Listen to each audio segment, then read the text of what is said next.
boonies out here in the snow. I expected a crowd for sure. Some of us don't let the snow get us. That's right. But I want to start off. I'm really just going to show you some pictures and describe kind of what the pictures are doing. And I was going to leave questions till the end, but if you guys have a question in the middle of this, I think it'll help my flow just to have you guys speak up and I can help explain something. So I'm going to start with this fine picture of myself.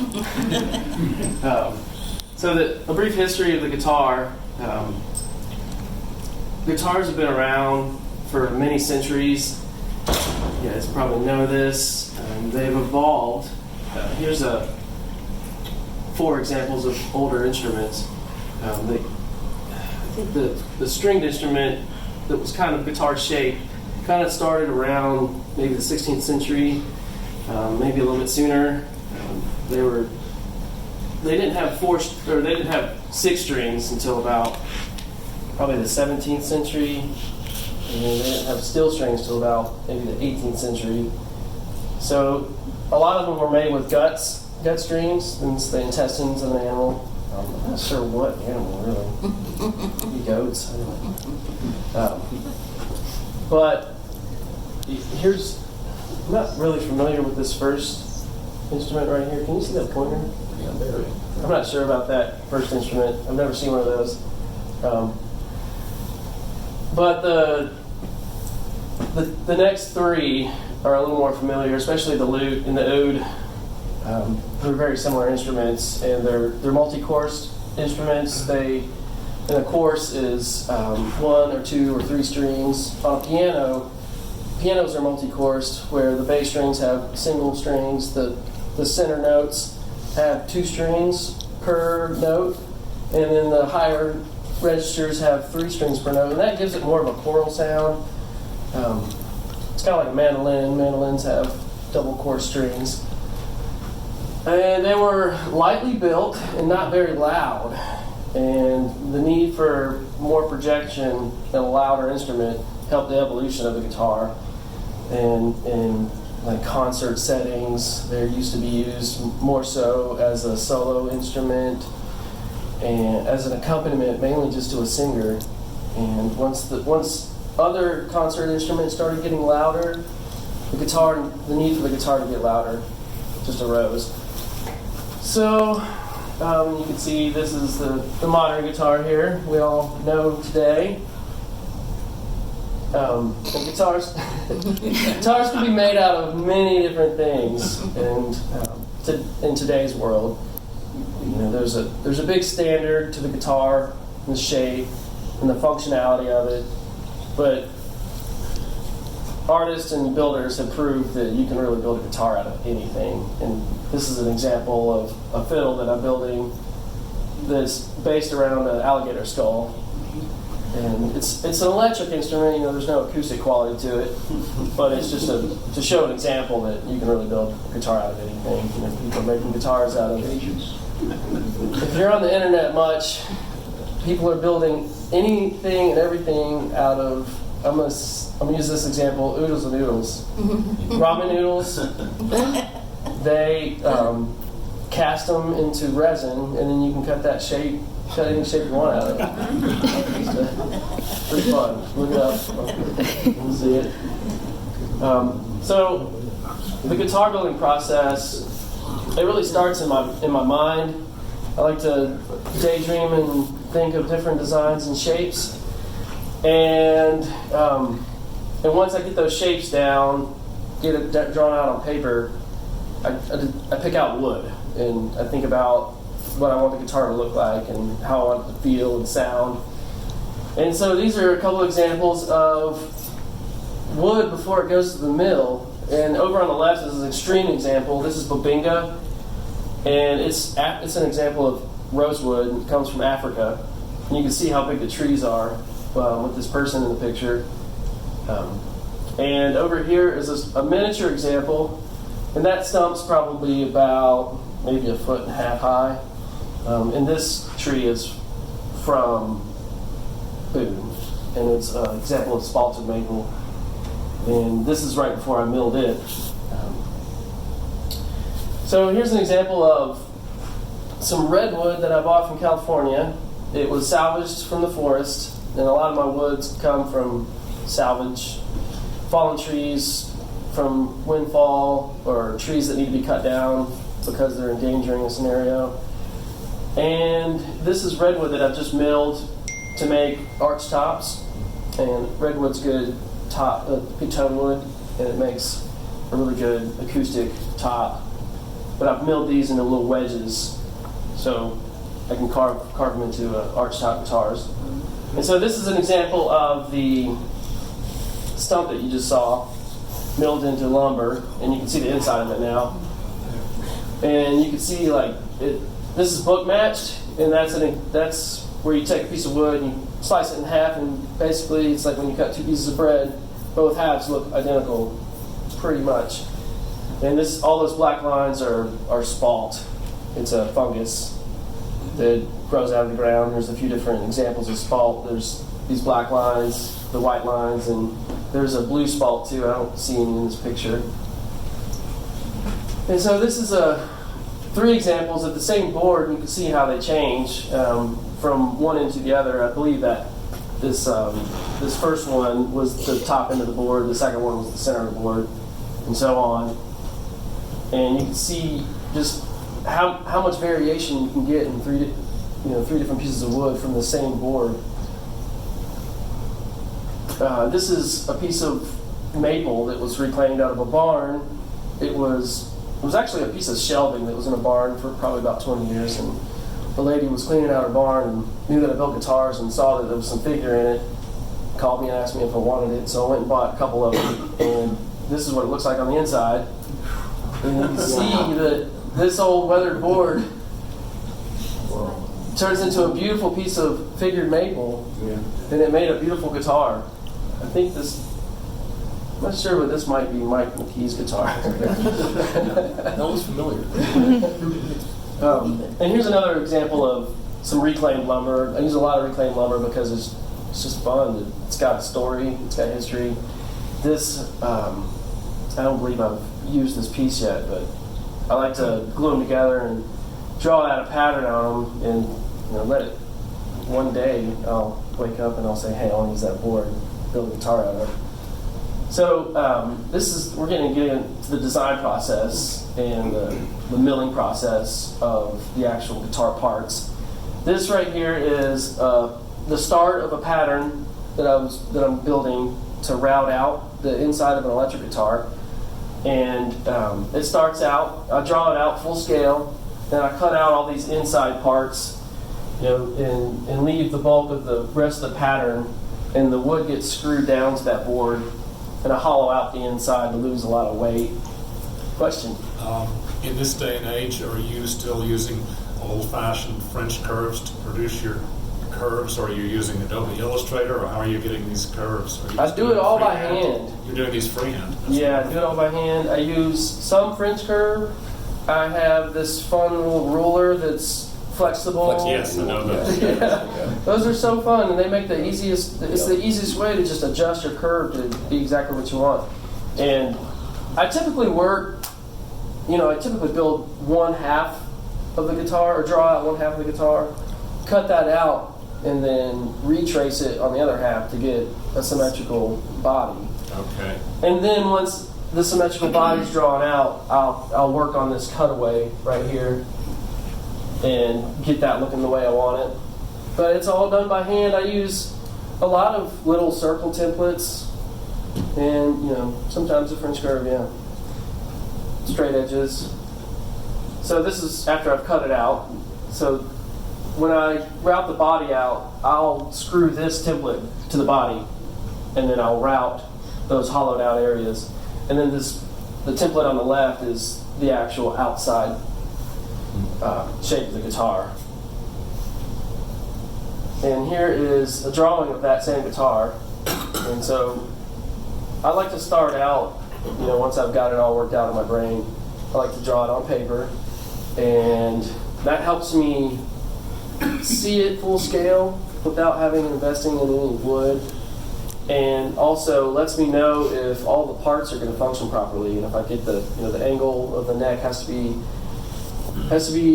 an exact angle to make the string height work over top of the bridge. And you can see here, I think the string right over here, you can't really see the string drawn out other than from the tailpiece here up to the bridge, but that angle has to be a good enough angle to where the string tension's correct.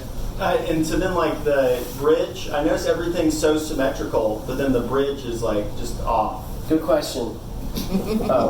So you can probably tell here that the bridge is slightly angled from the left side to the right side.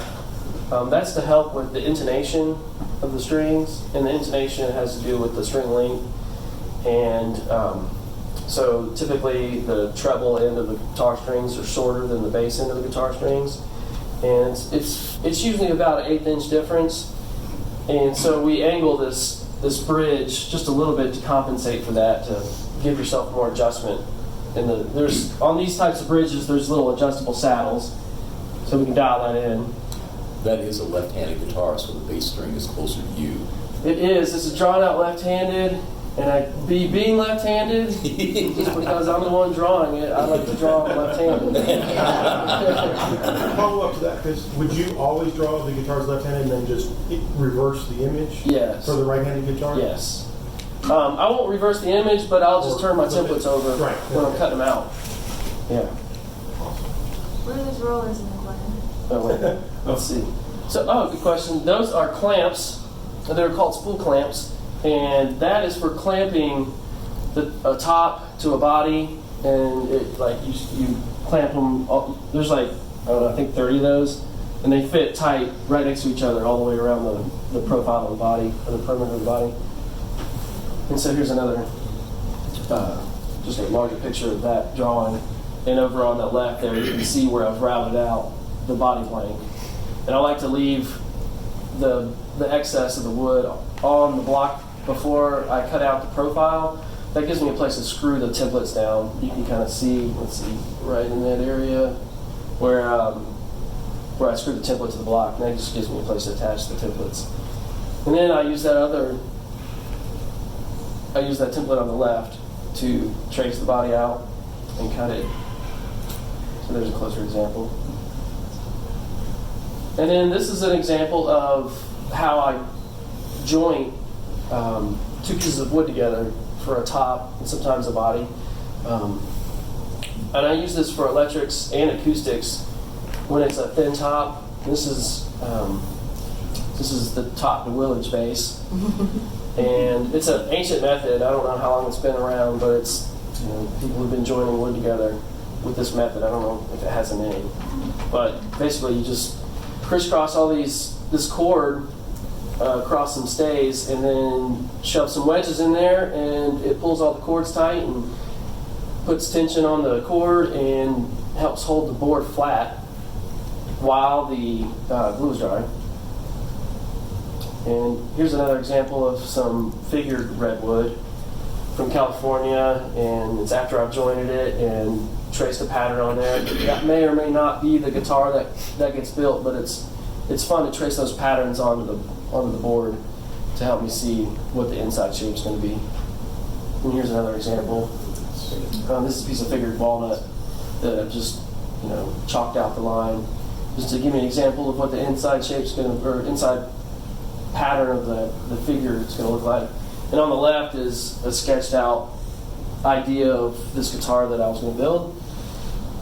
And more examples. So this right here is kind of, I like to lay out parts. It's fun to use your imagination while you're in the building process and design process. So I'll take parts and lay them out on the template just to get an idea of what the guitar might look like. And if things don't look right, I'll move things around. This guitar is evolving into this, and I built this guitar and it's downstairs if you want to get a better look at it. And this is a reclaimed poplar guitar top that you're seeing with reclaimed, I guess you can call them reclaimed, or repurposed guitar hardware from antique guitars. A lot of old guitars fall apart, but the hardware outlasts. And I like to repurpose all those because they're still good parts and they sound good. Here is the start of a top that I'm carving, and this is an Archtop Guitar, an acoustic Archtop Guitar. And you can see where I've glued the pieces together and traced the pattern out and drawn in where the sound holes are going to be. And that gives me an idea of where I need to start carving. And here's where I've started carving that top. And that tool over there on the left is a hand plane or a block plane. It's a plane that I built out of some pallet wood and an old putty knife. And sometimes it's fun to build tools for the job because you might not have the right one, or it's more affordable. You can build it exactly the way you want it. And I've used that block plane for probably 20 years now. And this is the inside of that top. So once the outside's carved, I flip it over and carve the inside. Other bodies to the side. But I really like to just focus on one. It helps me really stay focused on one guitar and not mess it up because I'm trying to shuffle too many things around. So this is the inside of my bedroom. I mean, the inside of a guitar. This is what the inside of one of my acoustic guitars looks like.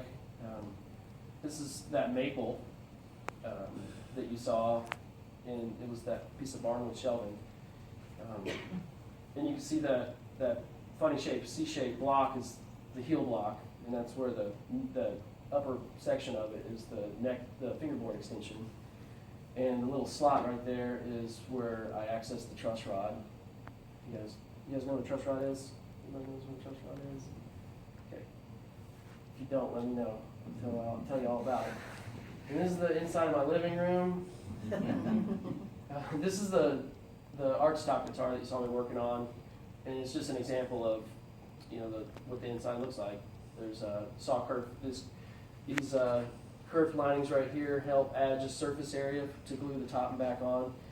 And that block down at the end is the butt of the guitar. That's a heel block.